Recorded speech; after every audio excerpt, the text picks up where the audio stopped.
మీరు తినకపోయినా వెయిట్ పెరుగుతున్నారా? ఏం జరుగుతుందో తెలియట్లేదా? Thyroid check చేయించుకున్నారా? ఒక్కసారి చెక్ చేయించుకోండి. ఎందుకంటే ఈ రోజుల్లో థైరాయిడ్ అనేది కామన్ ప్రాబ్లం అయిపోయింది చాలా మందిలో.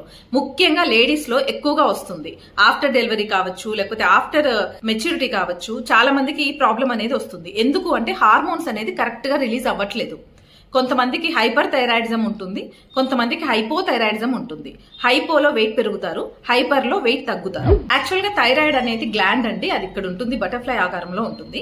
ఎప్పుడైతే మనకు నీరసంగా అనిపిస్తుందో, బద్ధకంగా అనిపిస్తుందో, ఏం చేయాలనిపించదో, మనం తిన్నా తినకపోయినా వెయిట్ పెరిగినా, తిన్నా తినకపోయినా వెయిట్ తగ్గినా, థైరాయిడ్ ఉన్న వాళ్ళు కాలీఫ్లవర్, క్యాబేజ్ ఇలాంటివి తినకూడదు, సోయా ప్రోడక్ట్స్ తినకూడదు, మిల్క్ ప్రోడక్ట్స్ తినకూడదు, చాలా ఫుడ్ రెస్ట్రిక్షన్స్ ఉన్నాయి.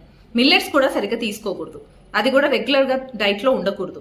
సో ఇవన్నీ మీరు కంట్రోల్ చేసుకుంటూ ఉండాలి. దానికంటే కూడా థైరాయిడ్ నే కంట్రోల్ చేస్తే బెస్ట్ కదా. అన్ని తినొచ్చు, ఎంజాయ్ చేయొచ్చు.